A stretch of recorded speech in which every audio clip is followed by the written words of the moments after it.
Hey everyone, I'd like to welcome you to our webinar today. I'm Warren Jolly with Casino Affiliate Programs. We're very excited for today's live webinar. By overwhelming request, we have lined up another SEO-focused presentation. Today we will discuss methods, tools, and strategies on how to utilize social media to build links organically. We'll be exploring how SEO and social media can and should work together to create an optimal organic SEO strategy through social link building. We'll also get into some more advanced material on how social media exposure can actually strengthen link building and backlinks, which can directly create the kind of SEO power that delivers high-tier quality traffic. Additionally, we'll review some helpful techniques you can apply to your affiliate marketing strategy. If you have a question about any of the content presented today, we'll provide an extended QA session for the last 20 minutes of the webinar. You're welcome to submit your questions throughout the presentation, but we will answer them only at the end of the webinar. Please be sure to do so using the question panel and the GoToWebinar panel. Before we get started with our presentation, I'd like to thank today's webinar sponsor, Club Gold Casino. Club Gold Casino is an exciting new casino brand that brings you the most exclusive online gaming experience. With an extensive game database including the top-selling slot games, Club Gold Casino offers lifetime revenue to their partners. Club Gold Casino strives to work as close as possible with their partners through their dedicated affiliate management team to provide the best possible support for all program needs. They also offer an excellent retention program with some great promotions, including a welcome bonus and special VIP scheme. Additionally, Club Gold offers a refer friend credits and monthly competitions with incredible prizes. For all partners that register for Club Gold Casino through CAP, they will offer a generous 40% revenue share, and that's exclusive for CAP affiliates. You can sign up today at www.clubgoldcasino.com/CAP or click the link in this presentation. Affiliate partners can actually earn commission up to 45% if you bring over 50 depositing players to the program. For today's webinar, CAP is pleased to be partnering with Scott Polk and Sarah Carling, founders of Obsidian Edge Marketing, as our guest speakers and experts in SEO and social media. As a background on our guest speakers, Scott is an internet industry veteran with more than 14 years of experience building successful SEO and online marketing strategies. He also has quite an impressive list of past clients, including AT&T Wireless, ABC News, Toyota.com, and many others. Scott, welcome to the webinar. Thank you. And we also have Sarah Carling as our guest speaker. Sarah has built and implemented SEO and PPC strategies for some of the world's most competitive industries for more than 7 years. Sarah was actually one of the early adopters of social media and has been training businesses in its use for more than 5 years. Sarah, I'd like to welcome you as well. Nice to be here. So I'm going to pass control over to you guys, and let's get started with the presentation. Thank you. I guess the first thing to start with is what social media is, and there's so much fluff goes on around the internet with people talking about building relationships and communities, and it's all unicorns and rainbows. And as you can see from our pretty little picture here, really we think unicorns kind of fart rainbows. Social media is a strategic approach. It's not something that people can just go and start talking and suddenly the world is going to love you. It has to be thought, it has to be planned out, just like any other kind of marketing campaign. And one of the things that I kind of liken this to really is it's a lot more like old school traditional advertising methodologies. It's much more akin to print ads and TV ads, and you've got to put the message out there, and you're not necessarily always going to get that very instant gratification return that we're used to getting from online marketing. It's not going to be a case that you can track from every tweet you put out there straight through to conversion. You have to think about it in a much more broader strategic way, looking at things like branding and PR. Having said that, there is also a second element to this, where social media essentially splits into two sections. Oh, I've just gone back instead of forward, bear with me. There we go. There's two different types of social media. There's community building and there's socialization. And really the community building is that bit that I've just been talking about. It's branding, it's PR, it's helping people to become more aware of your brand and giving them the tools they need to find out more about it when they're ready to. That really does need, again, it is a strategic approach, but it is also about providing information that people genuinely want. It's viral content, it's sharing, it's talking to people, and it's responding promptly. The second side of social media, however, is what we tend to call socialization. And this is a much more structured approach that's really targeted more towards improving SEO. And that's what we're going to talk about primarily today. So the socialization aspect is about using the social media tools that are out there to help build your SEO. So I'm going to pass over to Scott to discuss a little bit more about what that is and how it can help your SEO campaign. Yeah, so basically the way I look at social media is basically a tool for technical SEO. I don't look at all the BS of community building and fun-loving warm fuzzies and all of that kind of stuff. I really actually utilize it as a single tool to strengthen link buys or link development. You can use it for a lot of different parts of it as well, but link in itself or the links in themselves seem to have the greatest benefit from this. With social media becoming such more and more part of SEO these days, what you're really looking at is two different components. You have your on-page factors, where your buttons and where people are actually talking about your brand and so on and so forth. Actually go ahead and help that. And then on the other side, you're basically trying to do the exact same thing with your link development strategy. And what you're doing with this effectively is you're helping to optimize other people's sites through socialization. Now, because those sites or / pages actually link to you, well, then that ends up passing more link equity to you over the long run. This is a type of signal that you really need to be aware of these days for simple fact that the old link building methods that have been out there are becoming extremely antiquated. And to the aspect that article directories, blog commenting and forums, signatures and things like that are not passing the type of equity that they used to pass. This has become more and more relevant actually after Panda as well, where not only did Google go after thin content, they actually went after sites that were basically harbors for really crappy link equity. So the major things that you really want to look at, of course, are anchor text. And one of the link equity, these are some of the link equity factors here. Now, anchor text in itself has become more and more to where you really need to not be going so much with exact match. You need to have your brand mixed in there. You need to have click here. You need to have full URL structures, things of that nature.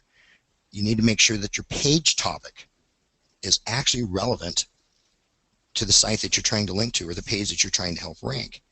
The age of that page can be important as well, and we can get into another issue a little bit later, which is called the time date stamp issue.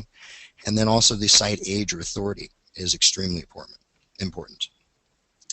Now, other factors that definitely help as time goes on are the link age and the relevancy of the site. And the main focus that we're going to really concentrate on today is the social authority.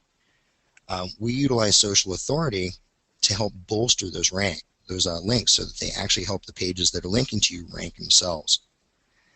And again, in turn, what that ends up happening is it passes more and more link equity.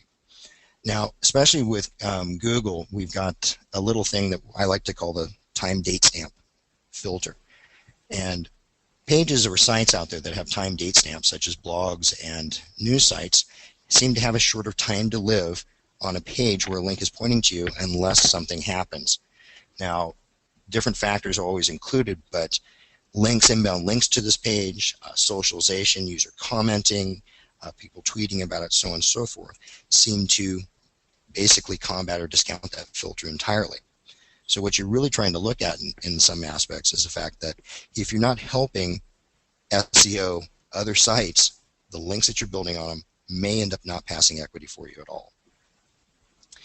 And you can kind of see here with this little diagram, it's an anatomy of socialization where you've got your target page and then you have inbound links, and these would be the links, of course, that you're developing or building. And then what you're also doing is effectively you're throwing additional signals into them. So inbound links and socialization from Twitter and so on and so forth. I'm going to go ahead and pass over to Sarah real quick, and she's going to go over this a little bit more. So what you need to make sure when you're looking at socialization of links is to bear in mind how far removed from your main site it needs to be. And I just had to cut Scott off there before he talked for the entire hour about date time stamping. You usually don't want to get me started. So with regards to the socialization that we're talking about, when you're looking at your community, your PR, your branding style relationship, that's very much targeted at your site. It's looking at driving traffic, driving authority, and driving trust to you as a brand. When we talk about socialization from the link building perspective, what we're talking about is driving that socialization to the page that is linking to you. And the reason for this is that there are all of those factors about what makes a quality link all build up together. So what we're looking at is that when a link points to your website, the more factors you can get to strengthen that link, the more equity that link is going to pass. And not only that, but the longer it's going to pass that equity for. Now, to really get your head around this, there's two sort of different types of links to look at. Sorry, I'm going to go back. I've got my slides in the wrong order. So socializing your links basically is going to increase your content spread, increase your link authority, and assure your lifetime value of the link.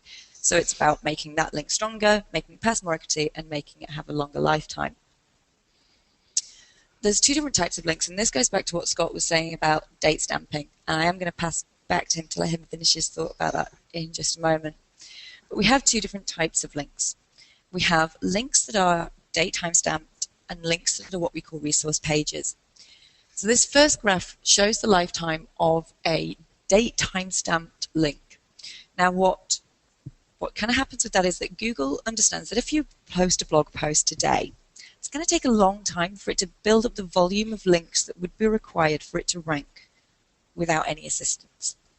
So it's kind of believed is that Google gives an artificial boost, if you will, to that link in the initial stages because it understands that a blog post or something with a date timestamp is date and time relevant. What then happens is it's almost like you have to cross a threshold. So if you can cross the threshold of strengthening that link, then it will maintain its equity over time.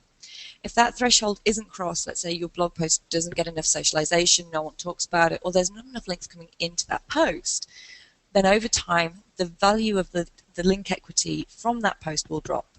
So you get a post on a third-party site linking to yours, it will pass link equity initially, but if that blog post itself doesn't become strong enough, that link equity will start to fall.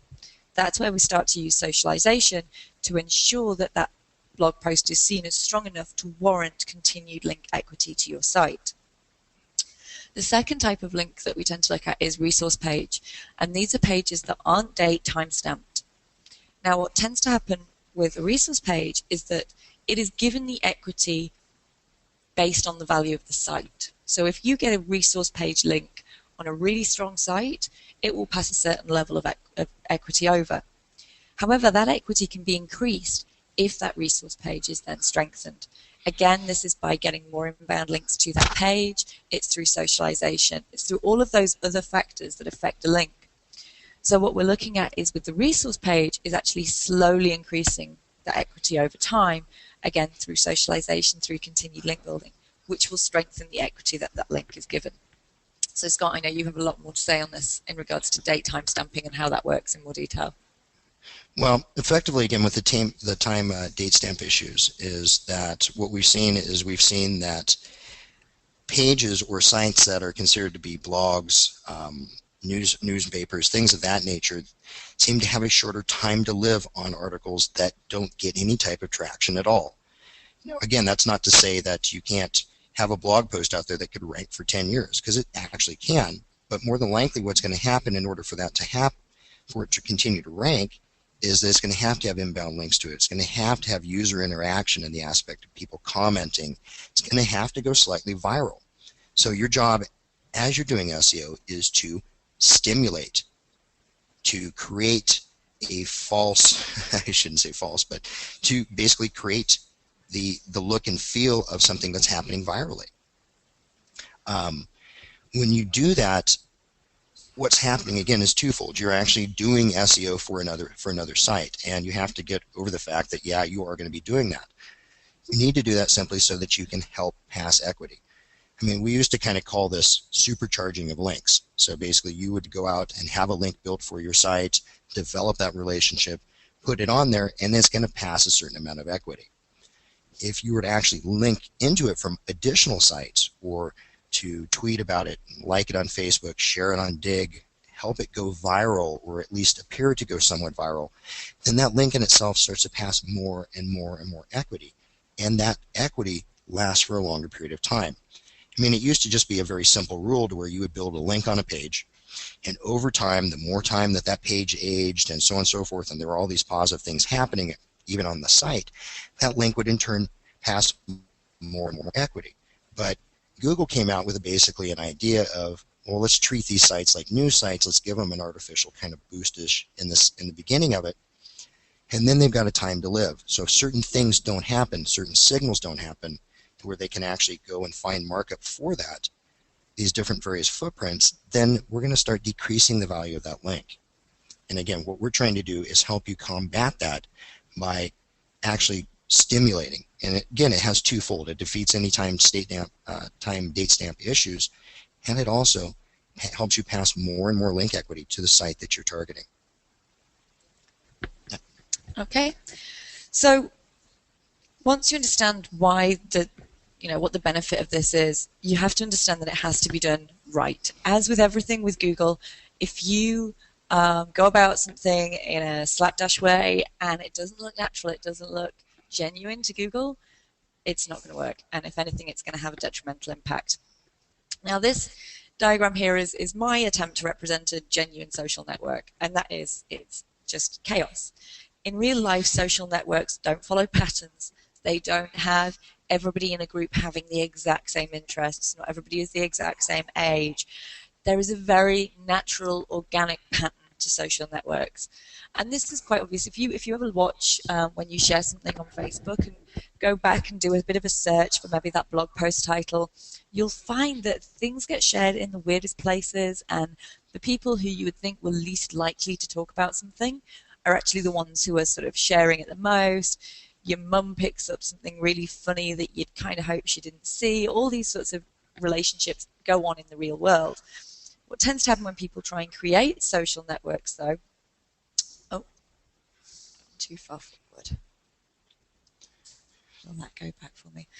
What happens when people try to artificially create social networks is that they end up kind of grouping people very, very finitely.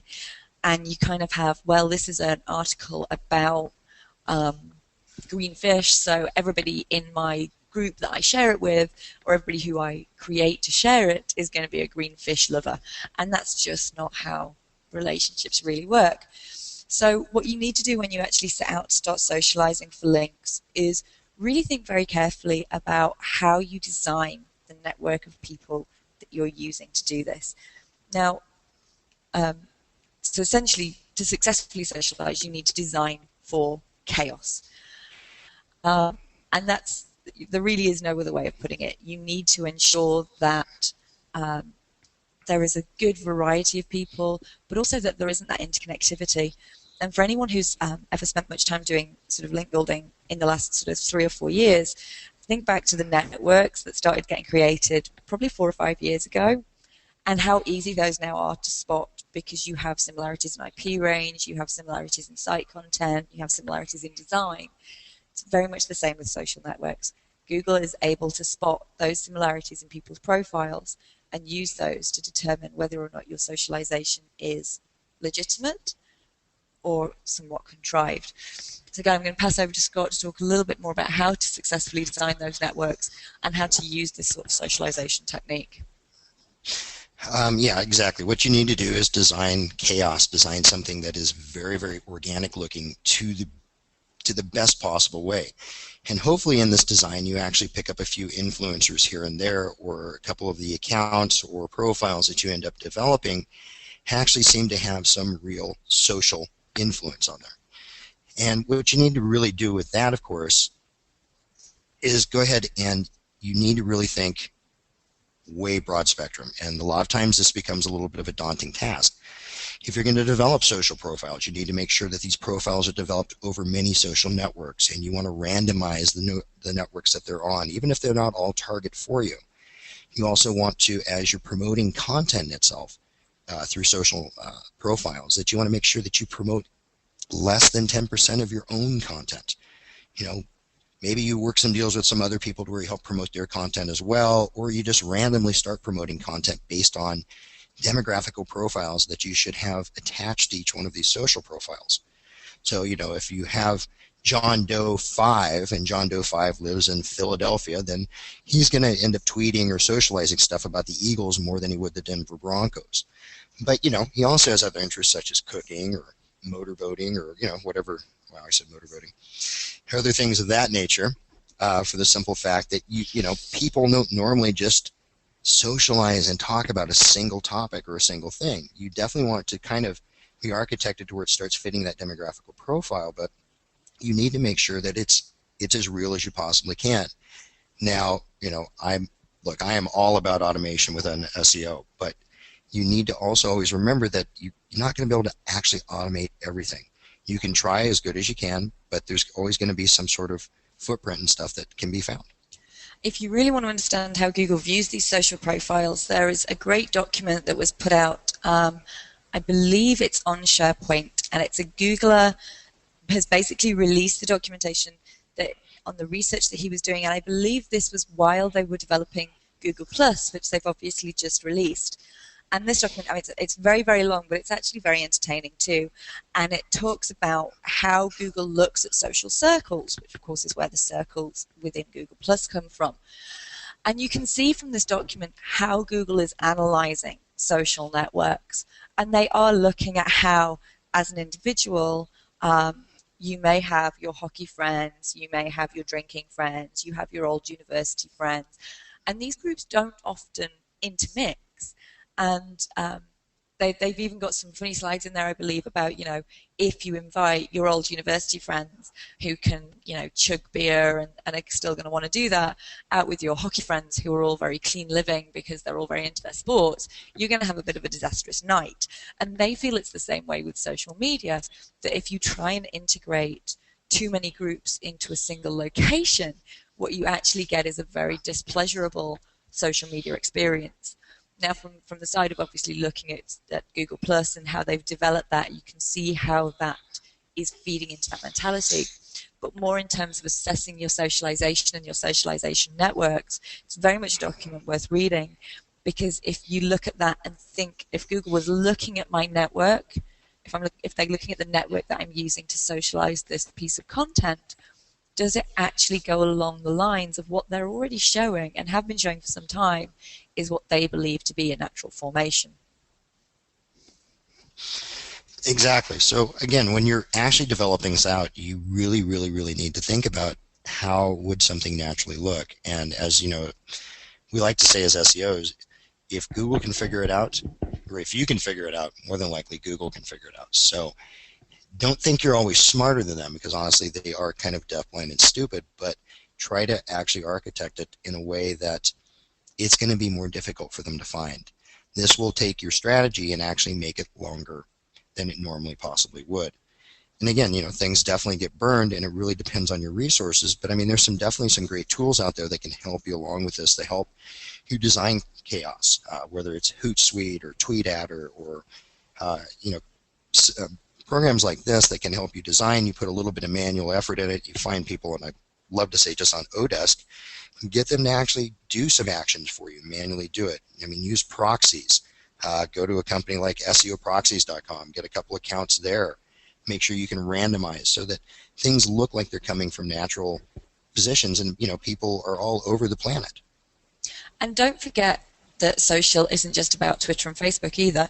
One of the techniques that, of course, is always sneered at the most when it comes to SEO link building is the good old forum signature post, which, yeah, absolutely ridiculous as far as SEO link building is concerned. However, don't neglect, if those profiles exist from some shoddy link builder somewhere, and they've actually been built up properly over time, actually posting the link in those forums, in the smaller places, on the smaller social networks is just as important too. Don't underestimate how many people go to a specialist interest forum as their first social media point of contact, way above Facebook and Twitter. There's a lot more of them out there. They're a lot smaller. They're a lot more specialized. And you will have to find ones that you're able to go and create profiles in and create some level of authenticity for that profile. But they are just as important in creating a natural look. It's one of those things that so many people, and I can remember going back when I first started talking about social media and I was talking to businesses on how to use it. Twitter, Facebook didn't really exist. Facebook was still in the phase of college applications practically.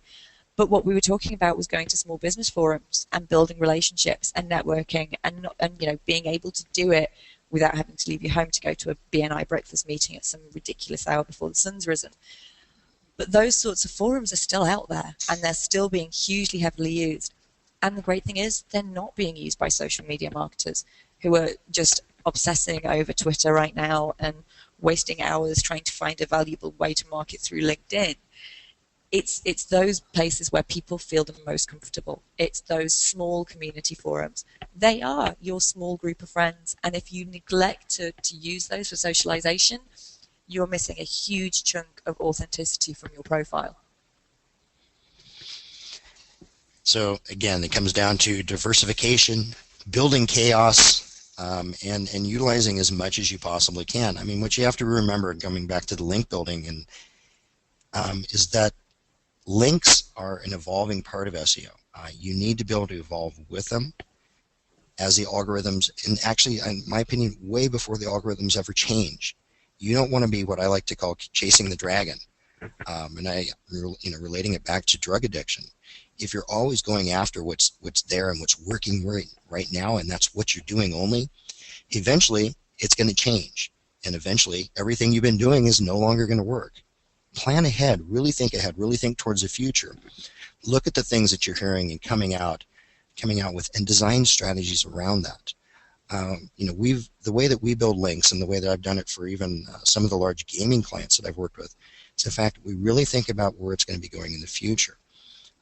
The sports book that I worked at just recently, we were basically blowing away Bodog and Sportsbook by twice the traffic compared to them combined, simply because we were building links and building content in a way that was very, very forward-thinking. So we were staying ahead of the game.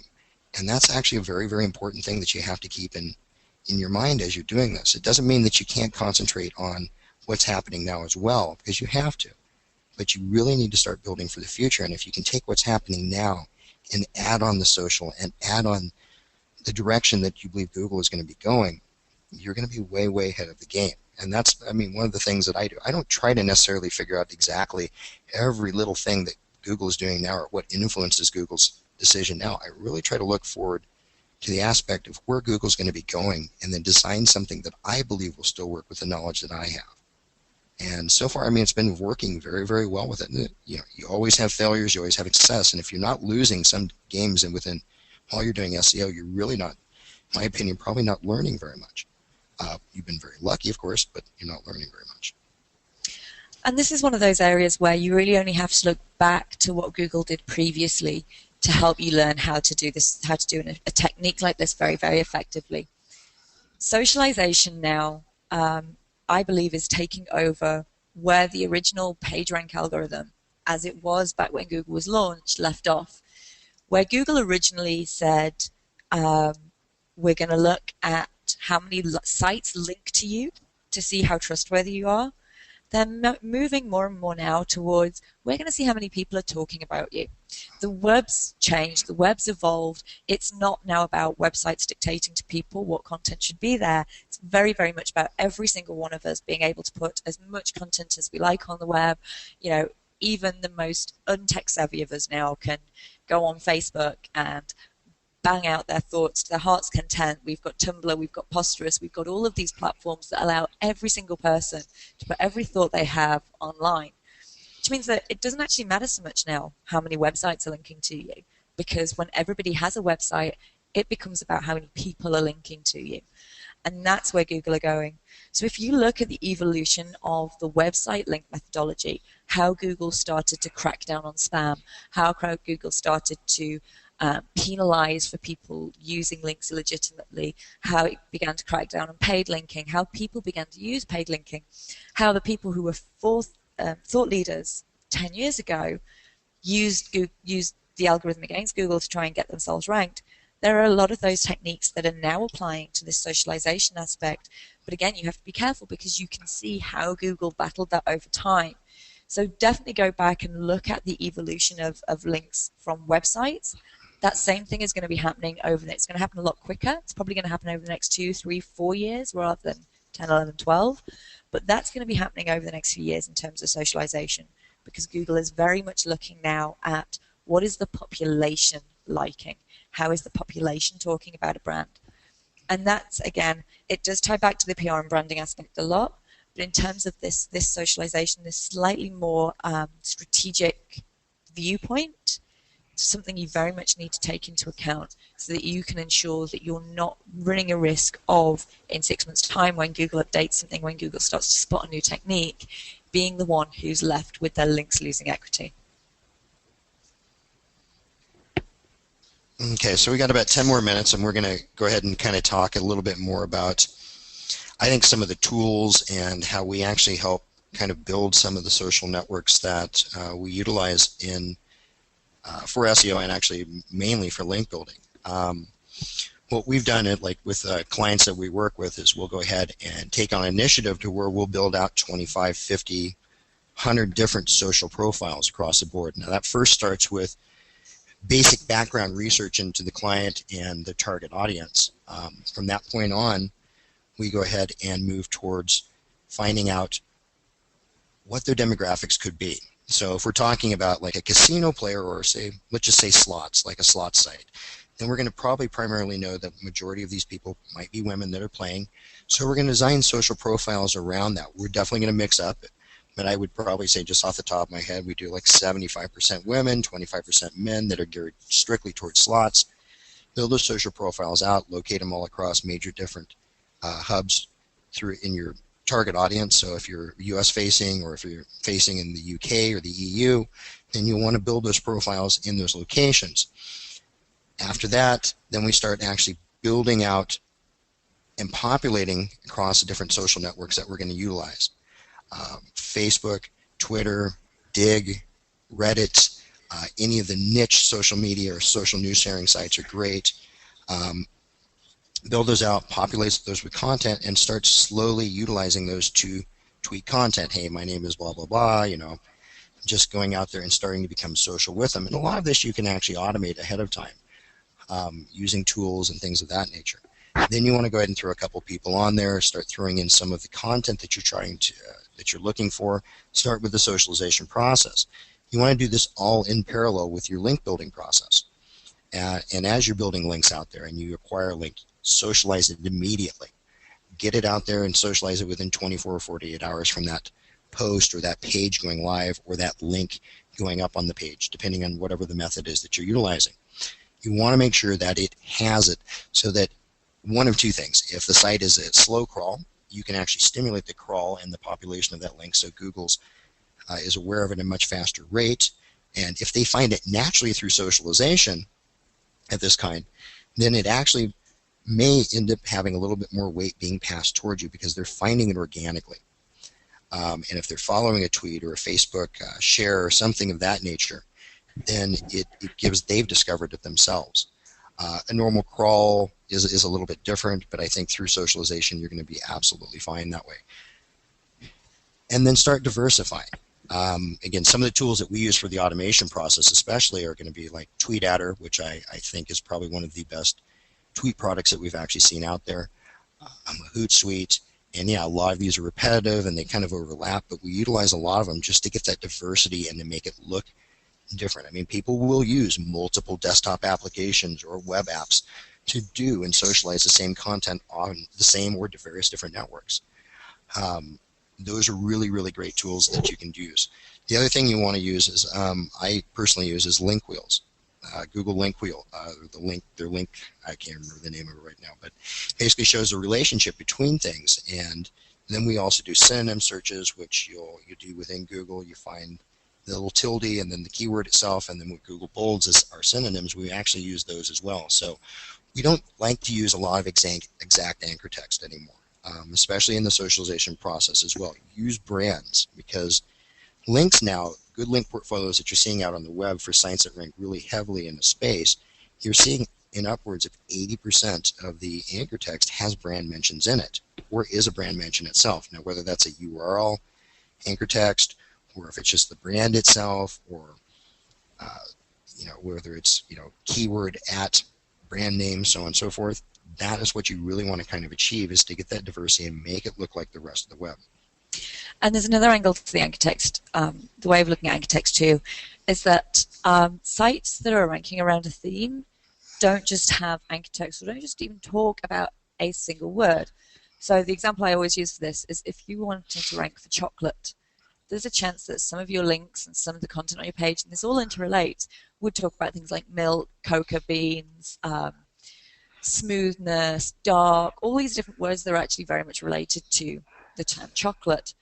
And Google's looking at this, and they're looking at those interrelationship of those terms. So one of the things that you can start doing to look at how your link profile compares to the top, the people who are ranking best in your industry, and you can generally assume that if they're ranking best and there are similarities in their backlink anchor texts, that those are similarities that you want to be emulating to an extent. Never try and replicate, always try and sort of move towards those sort of things. So take a look at the other people who are ranking for your terms and take a huge swathe of terms. Don't just look at one, but look at a number of terms. Look at how those backlink profiles are made up in terms of anchor texts, and then start seeing how yours compares. Because if you are 10% brand mentions and everybody who's ranking in your industry is 70, or you're 90% brand mentions and everyone in your industry is at 50 who's ranking well, you're just as far off regardless. So I think what we should probably do, if we just run through, I'm going to ask Scott to just run through really the bullet points that you need to bear in mind when you're looking at socialization for link building, and how the things that are absolute must-haves to do if you're going to use this technique. Make sure that basically what I look for and do in a good link is an ideal, let me put it this way, an ideal link is going to be an in-content link that's usually about, if the article itself or the content itself is about 300 words, it'll be about less than 200 words into it. It's going to be keyword plus the brand in the anchor text. It's going to be surrounded by content that includes keywords, synonyms, have an external, one or two external authority links going out to authority references on a site. The title itself should have the keyword that you're trying to target from the title of the page you're getting the link from, should have the keyword you're trying to target. And if at all possible, try to help architect that URL as well. Now, that's the on-page stuff or the page level stuff. Now, when you actually start looking at socializing and helping to promote or simulate the link equity of this page, you want to do quite a few things. Again, you want to make sure that you're socializing it across your networks, trying to actually get some sort of viral thing going as well. I mean, again, I wouldn't put so much effort into it unless this is a very, very good link for you, because getting it out there, and unfortunately the social people that have social profiles and build them up charge a decent amount of money to actually go out and socialize. So you got the cost of building a link and then that cost. So I would just try to help design some profiles that help stimulate. I think you can do this on your own enough to be able to give Google signals to Google, but if you can get it to go viral, that's even more positive. If you've got link networks out there, stop linking. In my opinion, this is something that's going to end up getting you in trouble in the end. Stop necessarily linking to the sites, the target sites that you want. Use your link networks to actually link to the pages that are linking to you. This kind of gets another degree of separation there, to where if your network gets burnt, more than likely the worst case scenario, the only thing that's going to actually get hurt is the pages linking to you. So it will stop passing equity.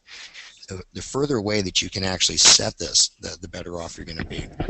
The other thing you can try to do, and I would always try to recommend it, is try to do as much user interaction as possible. So if you have any possible way, without it being a bot, of course, unless you're using a really, really good program, of getting comments on these blog posts, if they're blog posts that you're building a link from, that's another signal of social interaction.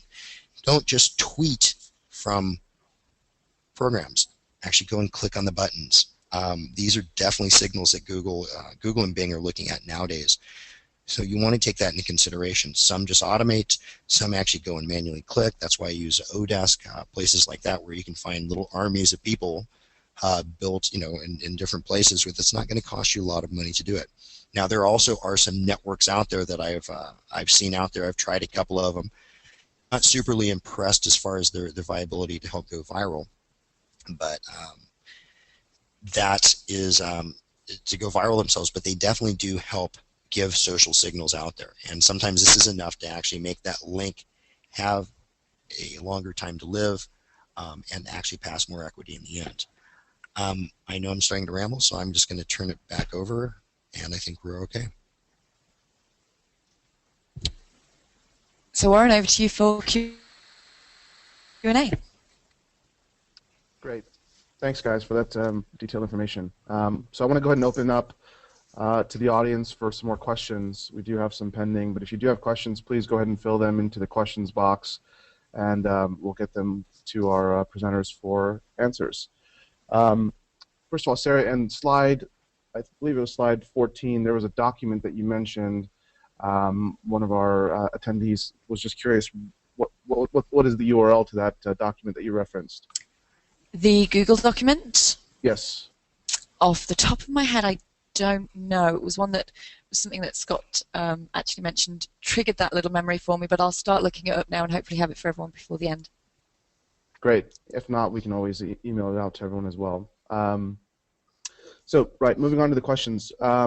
So now that Google Plus has launched, will Google consider this the most important social indicator in terms of links? So in other words, obviously Facebook and Twitter are important, but was the whole reason, or was one of the main reasons why Google launched Plus to really, I guess, play into their algorithm in terms of rankings?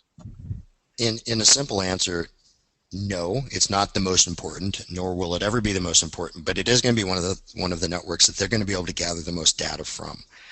I don't like answering questions necessarily posed like that, in the aspect that yes, it's definitely important. It needs to be part of that portfolio or that profile that you're building up, but don't ever look at any one certain signal as being more important than the others, because the tendency on that end is that you start concentrating more and more on that, and that, in my opinion, is not a good way to go. But yes, it is an important factor. Google is definitely one. Yeah. Google really couldn't not go at this point. There's a huge movement towards more search being done through social networks. Neither Facebook or Twitter are really playing as nicely as Google would have perhaps hoped that they would, I would imagine. They can't gather the data that they want through the networks such as Facebook and Twitter as easily as they could. And obviously Google's relationship with Twitter has just ended now as well. So with the launch of Plus, they are really hoping that this is the one that lets them break into this space, because we are using social much more. If I want to, just yesterday I tweeted asking where should I go to get a new set of business cards printed up because I wasn't happy with the less people I used. Even 2 years ago, that would have been a search I'd put into Google first. Now I'm asking my social network. Google realizes that although the shift is much more advanced in my sort of social network where people are online 24/7 and we may as well just have it by IV, they realize that that is reflective of a shift that's going to happen in the general population. So really Google Plus, for Google, it's an attempt to future-proof themselves, because the last thing they want to do is end up like Microsoft, having forgotten that they need to innovate. Great. Sorry. Next question is regarding the, I believe this is QDF, the Query Deserves Freshness algorithm in Google, which is related to social media. Can you just touch on that briefly? In I guess what aspect of it? I guess if you're talking about from links, then you're looking at it from different perspectives, and that's really a kind of very long-winded question to answer, or I should say an answer for that question. How about just a brief overview on what it is? I think the attendee is just asking, the items covered in the presentation, how do they relate to the QDF algorithm? Well, it's definitely part. This plays into pretty much all of the algorithm points, and this would be more of your on page. I would have a sneaky suspicion as well that it's probably going to be a bit more of a factor with how links are going to be looked at as well. The problem that I'm having getting this question answered is just it becomes extremely complicated. Yes, it's definitely part of it. That's strictly the correct answer. How it actually relates to on-page stuff and how it relates to how equity is being passed are completely different ways of looking at things. So if you guys want to post it in the forum or hit us up, I'd be happy to go into a very, very long-winded detail on it. But it's a difficult question to answer over a media like this right at the moment. Okay. For the rest of you who are wondering what QDF is, there's a good article on SEOmoz.org in their blog that discusses it. It's the query deserves freshness algorithm from Google. Next question is, for someone new to backlinking or building links with limited funds, would you recommend a specific resource to learn effective backlinking as you've outlined? A lot of this is actually kind of a little bit advanced, but I mean, there's definitely some good. What I would look at is going out and building. I think the easiest way for people to actually build quality backlinks in this manner is to actually start building relationships with other website owners. You can do that various ways. I mean, you know, we have what we do is a whole basic training kind of booklet program that we've got going on for all of our link development people that we basically run through. We go after in-content links more than anything. The reason for that is that in-content links seem to be passing more and more equity than some of the other ones. Now, if, of course, you can get a homepage link on a .edu site or a .gov site, that, of course, is a great link. But you really want to make sure that you build out your link portfolio, not try to go after just one type. So you can definitely go after some forum links, some blog comment links, but these are all links that you helped kind of design. When you look at a link portfolio, you've got a small amount of really high quality links, a little larger amount of mid-quality links, and then a lot of really crappy links. And even though really crappy links may not pass so much equity, these are things that are naturally occurring in a link portfolio. Here's what I would say when I'm talking to someone who's fresh into link building. You need to go and you need to learn about all of the link equity factors. You need to learn how to assess if a site is going to pass a lot of equity. You need to learn about good anchor text. You need to learn about how to spot a slightly dodgy site compared to a really good site.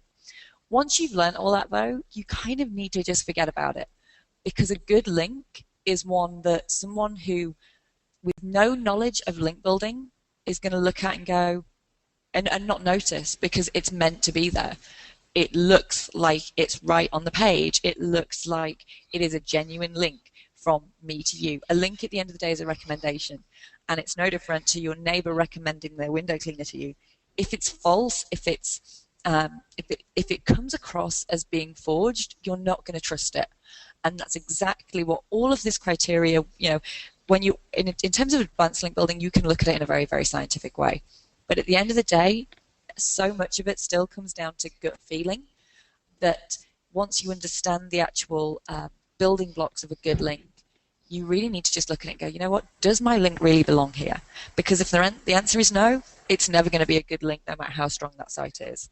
Now, to add on the technical end of that, because that was warm and fuzzy for me, let me go ahead and actually say what I wouldn't go for. When you're looking at links, stay away from the right-hand column. Stay away from the footer. Yes, these will pass equity, but because Google does what's called block-level segmentation, they actually know exactly where on the page a link is. So what I would really try to aim for is links that are within the center content.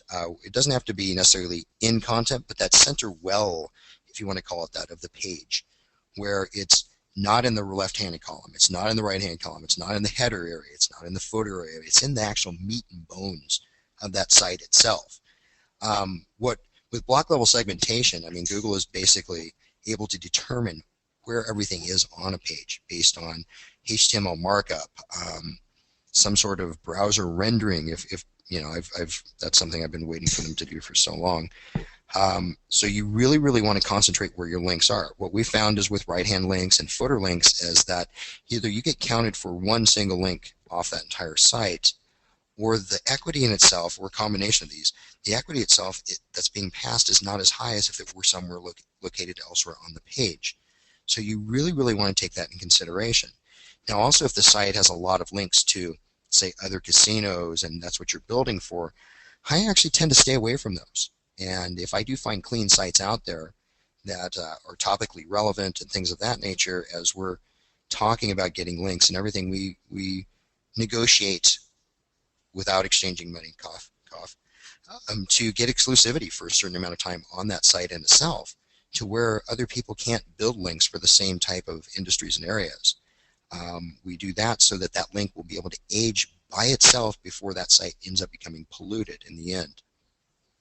And these are things you want to take into consideration. If it looks like people are selling links on that site, then more than likely it's going to be able to be seen by Google eventually.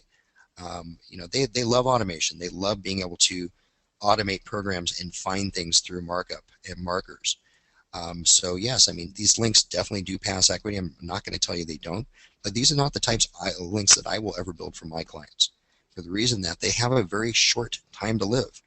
Once those sites have been found, that site may not just disappear, but it may end up just not passing any equity from that section of the site, or that section of the page, or at all. And I mean, these are things you need to take in consideration. Are you going for that quick fix? If so, then build the way you're building. If you're looking for long-term strategies and things that will actually last, think outside of the box, because I mean, it's definitely the way that you need to go. Okay. Next question from the audience. Could you suggest some apps like TweetAdder to help with socialization, or where to find them?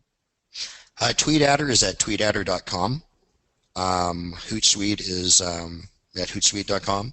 TweetAdder was recommended to me by a friend of mine, and it is probably the most powerful tweeting app that I've come across, at least. I still like using the web, to be completely honest, but TweetAdder is great. You can run multiple accounts in there. You can automate set times and everything. One tool that I love that's vastly underrated, it does take some time to get your head around, and if you've got some programming skill, that'll be a lot quicker, but Yahoo Pipes will allow you to pull in multiple feeds and create a much more unique feed for your tweets. You can filter, take multiple RSS feeds and filter them and make sure that you're not retweeting, and you can put in all of your associations, you can put in all of your sort of links, your app messages, things like that for Twitter, and create a very, very unique feed that actually takes a lot less monitoring than something like Hootsuite. I'd also recommend, though, that you look at things like using Trunkly, which I believe is the URL is trunk.ly. Now, what that does will actually give you a list of links that have been tweeted in your Twitter feed. What I find this insanely useful for is keeping a very, very natural profile on your Twitter, because you can take the links that other people have been tweeting about, you can then reshare them, and you can tweet them again.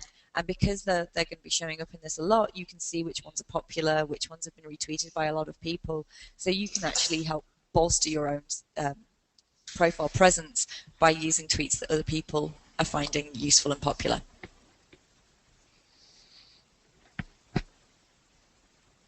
Okay. Next question. Please explain link wheeling in some more detail. Please. What? We might need another 3 or 4 hours there. Please explain link building how? Link wheeling. Oh, link wheeling.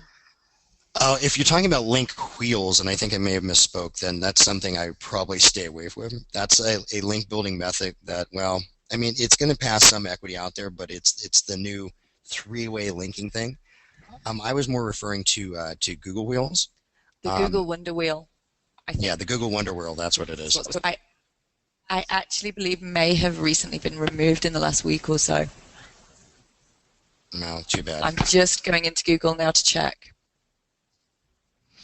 It was a great little tool, and if it's dead now, but it helped really show you kind of related terms and related sites and how things kind of relate in Google's eyes. And a lot of times when you're actually building links and for that diversity, you want as much information as you can. Again, my favorite part is the synonym search within Google, which is using the tilde and then the keyword phrase. And when you go in and actually do that, you'll see that other words in there are actually bolded. Now, what Google is basically telling you is, hey, look, we see these as being very much related. So when you search for, keyword A, and we're showing you a synonym search, and that all of these other keywords are bolded within the actual SERP results, then these are actually considered to be related or important in Google's eyes. Yeah, I just want to check, and the Wonder Wheel has been removed. I think it was announced really only a few days ago. What you can use instead, though, is if you go to, when you do a search in Google, go down the left-hand side and go to More Search Tools, and you'll get a list that gives you time ranges, which is very useful if you're looking for sort of updates and things. Then you get all results, sites with images, and related searches. If you click on that related searches link, you get a list. I mean, I just put in a search for dogs, and I got 1, 2, 3, 4, 5, like 20 related searches, coming up with the strangest one here is Webkins, which I don't even know what that is. Also horses, small dogs, dog names, facts about dogs. But it's giving me an opportunity to see what the other searches that Google feels are most related to my query. And what this really is this is how Google sees people narrowing down their searches. So when I start with a high-level keyword like dogs, I can then look and I know that people are going into dog breeds. If I then click on dog breeds, and I can go into further related searches, and that keeps on going down and down and down. So what this really lets you do is look at, okay, if I'm wanting to rank for dogs, then all my anchor texts actually need to be these related search terms, because that's what Google sees feeding into that master head term. Okay. Yeah, it looks like Wonder Wheel got removed on July 3rd, but it was a great little wheel. Anyway. Agreed. Next question: what are some of the up-and-coming social media networks I should start looking to build links in or on? I'd say definitely Google Plus is. I mean, but that's not up and coming. It's here and it's now. I still like Christie and Reddit. Some of these other ones, and then there's a lot of definitely niche ones. Like if you're into the sports book market itself. If that's part of your portfolio, Bleacher Report is actually quite nice, even though it's kind of a little bit turning into an article-ish directory, but I think they're still a little bit far enough off that it can still kind of work for you. There's definitely a lot out there. Scott, I came across. Sorry, go on. I'm sorry, I just wanted to get those 2 URLs so we can post them. Some users have asked for the specifics. The first one was Christie. Can you spell that? Yeah, it's KRISTI. .com. Mm-hmm. And the second one was True Report. Bleacher Reports. Bleacher Reports. Okay. Mm-hmm. That's bleacherreports.com. Perfect. Yeah. Sorry, Sarah, I was going to say, I came across a great article on Business Insider the other day that was the 19 social networks that are still bigger than Google+. And obviously number 1 and 2 was Twitter and Facebook, but there were a good number down there that I have never logged onto, I've never looked at, and I was a bit ashamed of myself, I will admit. So I'm just going to share that URL with you there now too. Now these are big social networks, not necessarily small ones, but they're not being used, they're not being picked up by the mainstream. The other thing that really you can do, again going back to the advanced search features on Google now, is do a keyword search and just click on forums and discussions, and you will find the big networks that are very, very specific. And again, don't be afraid to think a little bit outside of the box on this. So, try and think of, and actually when you start researching for your networks, you'll probably find a lot of commonality in secondary interests. So, a lot of people who are interested in sportsbook, for instance, are also going to be interested in fantasy football. Don't be scared to go down that route when you're looking at your interest groups for socialization either. I personally am one of those people that unfortunately signs up for as many betas on every social network as you possibly can. Some pan out, some don't, but it's just something that I've been very cognitive doing all the time, and I think it's probably a good way to help discover those as well. As long as they're being crawled, then it will help in some way or some form or fashion. But if they ever actually end up taking off virally, then they will become quite big, and you may end up having an influencer account on them.